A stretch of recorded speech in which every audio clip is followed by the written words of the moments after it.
Friends, मी तनुजा तुम्हा सर्वांचे मनापासून स्वागत करते। तर आज मी तुमच्यासोबत एक कच्च्या केळीची रेसिपी शेअर करणार आहे आणि ती म्हणजे तव्यावरची चपटी भजी। ही तव्यावरची चपटी भजी मी कच्च्या केळीपासून बनवलेली आहे आणि हे फारच कमी तेलात ही भजी बनवून तयार होतात। चला तर मग रेसिपीला सुरुवात करूया। केळीची चपटी भजी बनवण्यासाठी इथे मी 2 मध्यम आकाराची भाजीची केळी घेतलेली आहेत। इथे मी केळीच्या सर्व साली अशा काढून घेतलेल्या आहेत। केळीचा वरचा हिरवा भाग सगळा व्यवस्थित काढून घ्या आणि केळी ही पाण्यात घालून ठेवा, म्हणजे केळी काळी पडणार नाही।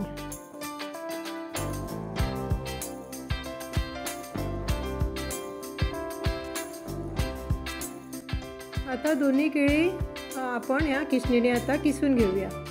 ही केळी किसताना जरा लांबटच किसून घ्या, म्हणजे आपली भजी छान होतात। अशी ही लांबट किस केळीचा बनवून घ्या। इथे आपला किस बनवून तयार आहे। आता इथे मी 1 वाटी मूग डाळीचं पीठ घेतलेलं आहे आणि 2 मोठे चमचे तांदळाचं पीठ घेतलेलं आहे। आता हे पीठ भिजवण्याकरता मी अर्धा कप इथे पाणी घेतलेलं आहे। हे सर्व पाणी वापरून आता हे पीठ आपण भिजवून ठेवूया।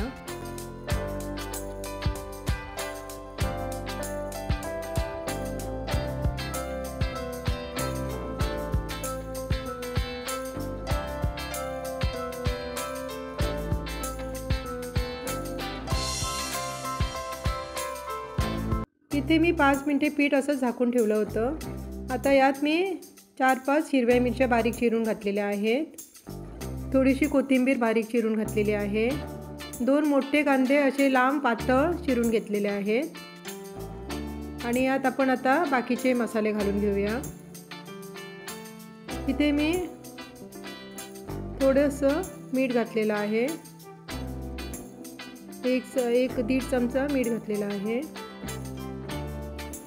पाव चमचा इथे हिंग पावडर घालून घेऊया। पाव चमचा हळद पावडर, पाव चमचा धणे पावडर आणि पाव चमचा जिरे पावडर। आता यात मी थोडासा ओवा, एक अर्धा चमचा ओवा हातावर चोळून घातलेला आहे आणि पाव चमचा अख्खे जिरे मी यात घातलेला आहे।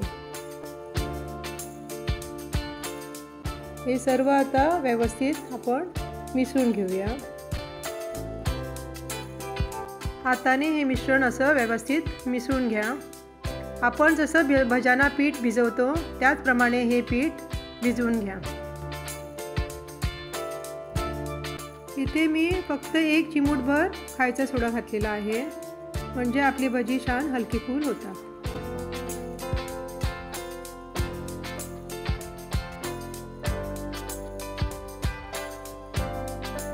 ही भजी आपल्याला तव्यावर भाजून घ्यायची आहे। त्यासाठी इथे मी एक तवा ठेवलेला आहे।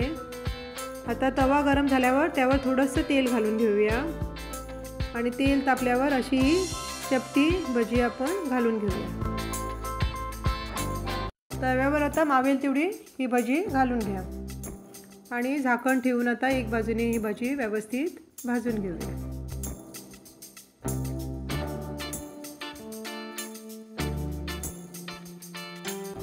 आता इथे आपली भजी एका बाजूने भाजून झालेली आहे। आता हे सर्व भजी आपण परतून घेऊया। किती छान कलर आलेला आहे बघा, सोनेरी कलर आलेला आहे आपल्या भज्यांना। गॅसची फ्लेम इथे मीडियम ठेवा आणि छान अशी ही भजी सोनेरी रंगावर भाजून घ्या। आता ही भजी परतून झाल्यावर थोडंसं तेल घालून घ्या आणि दुसऱ्या बाजूने पण भजी व्यवस्थित भाजून घ्या।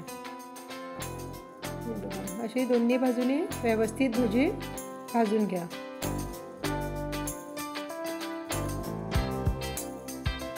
आपली दोन्ही बाजूने ही भजी छान खरपूस भाजून झालेली आहे। आता ही भजी आपण प्लेटमध्ये काढून घेऊया।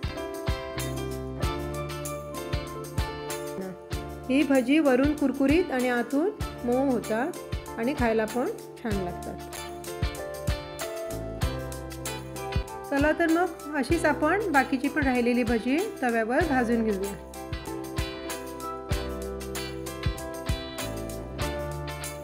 ही भजी तव्यावर घातल्यावर फक्त 2 मिनिटे यावर झाकण घालून भाजून घ्या आणि परत ही भजी परतून झाल्यावर 2 मिनिटे परत झाकण घालून परत भाजून घ्या आणि नंतर शेवटची 1-2 मिनिटे ही छान झाकण न घालता कुरकुरीत करून घ्या, म्हणजे आतून ही भजी छान मऊ होतात आणि बाहेरून कुरकुरीत होतात आणि आतलं मिश्रण आपलं छान शिजलं जातं।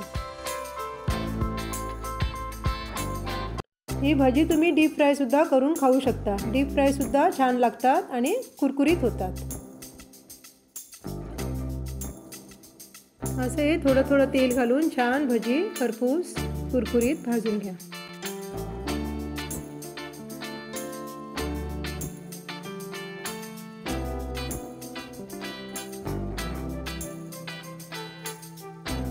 आपली सर्व भजी इथे झालेली आहे। आता ही भजी आपण प्लेटमध्ये काढून घेऊया। छान भजी आपली भाजून झालेली आहे तिथं।